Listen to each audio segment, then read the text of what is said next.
Welcome back mga kabayan. Nagbabalik po muli ang inyong lingkod upang magbigay sa inyo ng mga bago at nagbabagang mga balita. Tila ba naging mainit na usapin ang isyong ito sa mundo ng social media? Sa gitna ng lumalalang sitwasyon sa pamahalaan, tila unti-unti nang nagkakalamat ang administrasyon ni Pangulong Kuting at pinakahuling dagok sa kanyang pamumuno ay ang pagtiwalag ng kanyang matagal ng kaalyado na sina General Kramat at General Marbil kasama ang iba pang matataas na opisyal. Ayon sa mga ulat, hindi na matiis ng dalawang general ang mga hindi pagkakaintindihan sa loob ng pamahalaan na nag-ugat sa mga isyu ng katiwalian, kapalpakan sa pamamahala at kawalan ng direksyon sa pagresolba ng mga pangunahing problema ng bansa. Ang kanilang pagtitiwalag ay tila ba nagsilbing mitsa ng tuluyang pagkalas ng iba pang mga kaalyado ni Pangulong Kuting. Sa kabila ng mga pagtatangkang patahimikin ang issue, hindi napigilan ang pag-usbong ng mga spekulasyon sa publiko. Lumakas ang mga sigaw ng taong bayan na tila nawalan ng tiwala kay Pangulong Kuting. Marami nang naniniwala na may mas karapat-dapat na siyang bumaba sa pwesto bilang Pangulo bago pa lumala ang krisis sa pamahalaan. Ang pagkawala ng mga pangunahing kaalyado ni Pangulong Kuting ay isang malinaw na sinyales ng isang nalalapit na pagbagsak ayon sa isang propesora at isang political analyst. Hindi ito simpleng alitan lamang sa loob ng administrasyon. Ito ay isang indikasyon ng malalim na suliranin na hindi na kayang resolbahin sa loob lamang ng pamahalaan. Ang mga nagdang buwan ay naging puno ng kontrobersya para sa administrasyon, mula sa mga legasyon at katiwalian hanggang sa mga hindi masagot-sagot na tanong ukol sa ekonomiya at seguridad. Sa kabila ng mga pangakong pagbabago at kaunlaran, tila ba hindi nararamdaman ng karaniwang mamamayan. Habang lumalalim ang krisis, ang tanong ngayon ng bayan ay kung hanggang kailan kakayanin ni Pangulong Kuting na manatili sa pwesto at kung sino ang maaaring pumalit sa kanya sakaling siya ay tuluyang bumaba. Sa kasalukuyan, ang palasyo ay nananatiling tahimik ukol sa isyong ito, ngunit isang malinaw na palatandaan ng pagkalas ng mga matataas na opisyal ng administrasyon ni Pangulong Kuting ay nasa ilalim ng matinding pagsubok. Well, para nga sa buong impormasyon ay panoorin na lamang ang buong video. At kung bago ka pa lamang sa aking channel ay huwag kakalimutang mag-subscribe, pindutin ang notification bell at piliin ang all upang laging maging updated sa mga bago at nagbabagang mga balita. At sa mga solid viewers naman natin dyan, maraming salamat naman po sa patuloy na pagtangkilik sa ating channel. Tuloy-tuloy lang po ang laban para sa katotohanan at para na rin sa kinabukasan ng ating pinakamamahal na bansang Pilipinas. I saw it eh. If I may. Yes. Actually, nag-start po yan, Your Honor, nung 2023 po. Actually, nung pandemic days po kasi, I was selling this bottled tuyo. And then I met this guy, Mr. Dan De La Cruz. So, siya po ay constant seller po, constant buyer po nung aking binibenta. And then, nung natapos na po yung pandemic, nag-meet up po kami or nagkita po kami dun sa parking lot somewhere in Araneta po. And then, dun niya po ako ulit tinawag, sabi niya, brother, nagbebenta ka pa ba nung bottle tuyo mo? Then I told him, wala na po sir kasi nagkaroon na rin po ng problem yung supply. Then dun niya po ako inalok, sabi niya, baka gusto mong mag-invest sa company na tinatayo ng boss ko. Then nagsabi po siya kung magkano yung investment. Sabi po niya at first is 15 million pero hindi naman namin kailangan ibigay lahat. So sabi ko, sir, wala po ako ganong kalaking halaga. Sabi niya, no, 10% lang. So it means around 1.5. And sabi ko, sir, hindi po ako mayaman. Wala rin po akong 1.5. And then sabi niya, kung gusto mo, maghanap ka ng kasama mo. Yung inaalok po niya pertaining is online gaming po. So nung sabi niya, maghanap ka ng kasama mo kahit dalawa, at least tagpa 500,000, dun ko po silang dalawa inalok. Then after po niya akong alokin ng time na yun, sabi ko, sige sir, maghahanap po muna ako ng kasama. And then comes August 2023 po, hiningian niya na po kami ng mga IDs with TIN numbers and pirma para i-validate daw po sa PAGCOR. Magkakaroon daw po ng mga investigation like... So, in other words, nagkaroon kayo ng interest because hindi mo right away ni-reject yung proposal. As a matter of fact, you talk to your two friends and you somehow agreed. Yes po, Your Honor. Kasi syempre, since So, hindi kayo, we thought random yung pagkakapili ng pangalan nyo, but basically, sino yung kumausap sa'yo ng pangalan? Mr. Dan De La Cruz po. Dante? Dan Hernandez. De La Cruz. De la Cruz. Dan De La Cruz. Yes, Your Honor. So, you are in contact with him until now? Wala na po, Your Honor. Nung nalaman po namin yung mga pangalan namin na naisama po dito sa korporasyon na to, agad po namin siyang tinawagan pero hindi na po namin makontak. Dan De La Cruz. Meron kang picture ng Dan De La Cruz? Wala po, Your Honor. So, matagal mo na siya kilala? Nung pandemic time po, nagpo-post po kasi ako online nung binebenta ko pong Battle Tuyo. Then, doon po siya unang na-meet up kasi tumawag po siya sa akin. Then, nagmi-meet up po kami sa parking lot sa may Quezon City para i-deliver ko po yung goods sa kanya, sir. Okay. Congressman Barbers. Thank you, Mr. Chair. So lumalabas, base sa kanilang sinasabi, na mukhang hindi talaga identity theft. Kasi kung identity theft, hindi nyo alam, no? Meron kayong, kasi nag-submit kayo ng ID, nag-submit kayo ng TIN, so kumbaga para kayong nabudol. Di ba? Parang ganun yung dating. Opo. Okay, sige, Mr. Chair, babalikan ko na lang sila ulit later on, no. Dito naman ako sa issue tungkol sa kay General Karamat, no. Para once and for all masettle yung issue. General Karamat, isa sa issue yung pagkaka-relieve ng mga tao from CIDG na nagtrabaho at nag-raid dito sa Pogo Hub na ito. Marami kasing haka-haka na ang nag-order ng kanilang relief ay ikaw. Meron naman nagsasabi na merong higher authorities ang nag-order. Meron naman din nagsasabi na mga superior mo ang nag-order. No? Para lang magkaroon ng liwanag o maliwanagan ang lahat. Pwede ba sa pagkakataong ito pakisabi nyo sino ang nag-order ng relief ng mga taong yon? Thank you, Mr. Chairman, sir, and to all the members of this committee, fellow workers in the government. Isang magandang hapon po sa ating lahat, sir. Sir, thank you for this opportunity to clarify doon, sir, sa mga pagka-relieve ng mga tropa natin, sir, sa CIDG. On the part of Colonel Alejandro, ako po, sir, yung nag-relieve sa kanya, but nasabi naman ni Colonel Alejandro na before the operation in Bamban was conducted, he was already informed of the impending reshuffle. Nasabi na po yun ni Colonel Alejandro. Actually, hindi lang po si Colonel Alejandro yung na-relieve nung yung reshuffle ay naganap. 6 po sila na regional chief. At yung sinasabi nila, sir, na wipe up yung tao ni Colonel Alejandro, actually 2 lang po yung official na na-relieve. At I think nandito sila ngayon, sir. So sila na pong magsabi what was the reason bakit na-transfer yung 2 opisyal.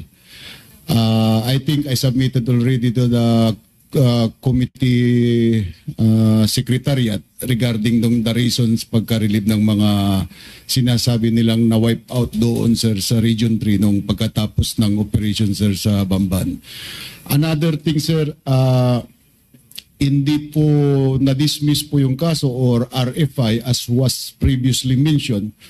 Actually, sir, yung kaso ay nag-prosper at lahat ng mga suspect na napailan ng kaso ay na-issuehan po ng warrant of arrest. On the part of Colonel Buyakaw, which was another operation conducted after a year, 2024, I received a memo coming from TDPRM as I presented in the previous hearing. memo from Directorate for Personnel and Records Management directing me as the director of the CIDG to replace Colonel Boyacao, Your Honor, sir. Yan lang po, sir. Kanino ho galing yung order, General? DPRM, sir, Directorate for Personnel and Records Management, sir. So, Sino po ang head niyan? it was, the OIC din was General Bakay, sir. Okay. Sige. Thank you, General Karamat. Kay General Bakay, Thank you, Your Honor, sir. General, sa iyo pala galing yung order. Yes, Mr. Chair. Magandang hapon po, Mr. Chair. Is that because you intend to reshuffle or there was a pending reshuffling of your men? Kaya nyo in-implement yung relief ng mga taong taga-CIDG? Mr. Chair, the order to install Colonel Ana, necessarily relieving Colonel Boyacao, came from our Chief PNP. As a matter of fact, we wanted to attend, Mr. Chair, to explain why there was a relief. The difference of time between the operation in Banban led by Colonel Boyacao was 1 month, Mr. Chair. March 17 yung order ko po. Yung memo ko was April 17. There's a 1 month lull. Meaning when General Marbil took over, during the operation, Mr. Chair, kaya po nabanggit ko si General Acorda noon because it was during his time nung nagawa yung operation sa Bamban led by Colonel Boyacao. It was during the time of General Acorda. Nung na-relieve si Colonel Boyacao, Mr. Chair, was the time of General Marbil. And nabanggit din po kanina ang position ng RFU NCR Director. Usually, ang choice ng Chief PNP ang inuupo po yan, po dyan. Perhaps even General Acorda can attest to that yung nilagay niya as the RFU NCR, Colonel Boyacao, was his choice. The same is true with General Marbil, our current Chief PNP. Si Colonel Ana ang gusto niyang maging director ng NCR RFU. It has nothing to do with the operations in Bamban led kay Colonel Boyacao a month before, Mr. Chair. I hope that's very clear. Okay. Thank you, Mr. Chair. Salamat, General. Nandito po ba yung mga na-relieve? So, sa second round, Mr. Chair, I'd like to manifest my interest to ask questions later. May I interject? Andiyan ata si Colonel Boyacao. Andiyan ba si Colonel Boyacao? Colonel Boyacao, can you sit here? Baka we can ask him question na para at least in relation to what you're asking.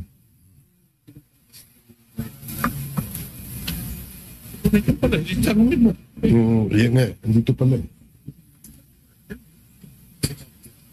So, Colonel Boyacao, Yan. was the relief order a surprise to you when you received it? Sir, actually sir, I was working on another case. Kasi tapos na kami doon sa Bamban, sir eh. And that's the time na lumabas yung order ko, sir. So, hindi ka ba nagtaka? Well, sir, kasi wala na si Sir Acorda na nag-install sa akin, sir. So, I expect, sir, na ganun, sir, mangyari. Bakit ine-expect mo? Meron kang magandang trabaho, eh. Meron kang magandang achievement. Tapos, nirelieve ka. Anong nasa isip mo nun? Anong... Well, sir, I believe, sir, kasi in the past, ang mga, sir, chief sa NCR, sir, is placed by the chief PNP, sir. Colonel, can I interject? Please. Colonel Boyacao, masama loob mo? Yes or no? Sir, I'm just Yung totoo. a police officer. No. I'm asking you personally. Masama loob mo sa pagkakaalis sa'yo after a successful operation. You have to be, you are in front of the Filipino people. Masama loob mo dahil pagkatapos ng magandang operasyon, tinanggal kayo. Yes or no? Kasi malalaman natin, kung hindi masama loob mo, di okay. Masama ba loob mo? Yes or no? Yes, sir. Yes, sir. Di ba? And you feel nadedemoralize kayo dahil nga successful operation nyo tapos bigla kayong tatanggalin. Di ba? Kahit nasabihin natin that this is the practice of all these chief PNPs, ano? General Acorda, during your time, was there a situation wherein there is a successful operation, then a day after, tinanggal mo silang lahat? Was there an occasion? During my times, I cannot recall such situations, sir, because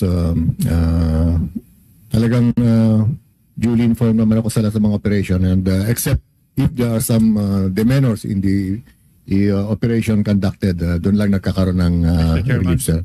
But as far as I can recall, sir, wala pong nangyaring ganun. Of course, yun ang medyo masakit sa atin na after, ito yung hindi ko matanggap, honestly. When we have the last hearing before I recognize Congressman Chairman Acop, hindi ko matanggap na after a successful operation, nasabihin natin that alam na naman nila natatanggalin sila. Di ba? Sana hindi po ganun ang maging procedure ng PNP. And as a matter of fact, marami sa inyo na na-demoralize dahil nga inilipat sila. Let's accept it. Ayan, katulad si Colonel Buyakaw, sinasabi niya, di ba? Personally. Di ba? Masakit. Kaya, I hope, before I proceed, the Chair would like to recognize Congressman Chairman Acop. Chairman Acop, you have the floor. To put things in their proper perspective, Colonel Buyakaw, nasabi mo kanina na ini-expect mo na ma-relieve ka. Tama? Nung nawala si General Acorda. Yes, sir. Yes. Bakit? Sir, as I said a while ago, sir, as experience yung napansin ko, sir, in the past, kung sino, sir, yung chief PNP, siya, sir, yung naglalagay. Yes. Yes, sir. Retired na ako. I retired in 2001. 23 years. Nung ako rin ang nag-chief ng NCR CIS, ang chief PNP ang nagpumipili kung sino ang maging boss dyan. Diba? Kaya ikaw ang pinili ni General Acorda. Right? Tapos nung naupo si General Marbil, nirelieve ka kasi siya ang pipili ng uupo dun sa unit na yan. That has been the tradition. Tama? Yes, sir. Yes. O kaya dapat hindi sumama ang loob mo dahil alam mo na yun ang tradition eh. Thank you, Mr. Chair. I continue. Okay, so the Chair of Dangerous Drugs, Chairman Ace Barbers. Thank you. Thank you, Mr. Patuloy mo. So, balikan na lang natin yung sa issue sa Philippine National Police. Gusto ko lang matanong yung PIDEA. Is PIDEA present? Yes. Yes, sir. Si Director Lasso. Director General Lasso, mula nang nagumpisa yung mga congressional hearings ng dangerous drugs, public order, public accounts, at saka yung Committee on Human Rights, there seems to be a common denominator doon sa usaping yon, no? At hindi nawawala yung usapin tungkol sa drugs. Do you have any information that you wish to share to the committee with respect to perhaps your findings or your mga datos na nandiyan sa inyo, Director General Lasso? Yes, Your Honors. This is our first time, for PIDEA to join this hearing. We have been actively participating in the committees on the EJK hearings and the Committee on Dangerous Drugs. In the hearings that we joined, we took note of the matrices or diagrams that were presented during these hearings, and when we went back to our office, we crafted a better diagram on how it can be clearly seen how they are connected with each other. And after we made that diagram, I shared it with PAOCC, Yusek Gilbert Cruz. Because inputted in that diagram is that there was a report which came out of the Senate hearings that a certain brother of Michael Yang, can I just refer to my... A certain brother of Michael Yang, who is Hu Jiangyang, also known as Yang Hung Jiang, is an incorporator or part of Fullwin Group of Companies and Paili Estate Group Corporation. Now, in the hearings of the Senate, it was revealed that Baofu Land Development Incorporated, wherein Mayor Alice Leal Goo is an incorporator, received money from the joint account of Yang's brother, Hong Jiangyang, and one Yu Zeng Kan. Supposed to be, or reportedly, this money was used to bankroll Hongsheng Gaming Technology, the builder of Pogo Complex in Banpan, raided in March 13, Your Honors. And so, again, these are not part of our holdings. We just collated what we heard from Congress and from the Senate and came up with this diagram. And that's where we saw the connection of Mayor Go and Hong Jiangyang, a brother of Michael Yang. Okay, thank you, DG. Other than that information, wala nang ibang link or connection? No more, Your Honor. Okay. Sige, thank you, DG. Now, I'd like to direct my questions to a former colleague, Secretary Harry Roque. Alam ko, pagod ka na, Secretary, dahil you've been asked questions and some of those questions are repeatedly asked. No? Ako, for my sake and for my education and my enlightenment as well, I'd like to ask you questions that are very quick and very answerable only by yes or no. Is that okay? Yes, Mr. Chair. Well, dito nga nagtatapos ang bidyong ito. Kayo naman po ang aking tatanungin, mga kabayan. Ano naman po ang inyong mga reaksyon sa balitang ito? Ang ating comment section ay bukas para sa inyong mga samot-saming reaksyon at komento. Lagi niyo pong tatandaan na bilang isang mamamayan ng bansang Pilipinas at bilang isang butante at bilang isang matapat na mamamayan na nagbabayad ng buwis dito sa bansang ito, ay kailangan din natin magsalita at mag-react.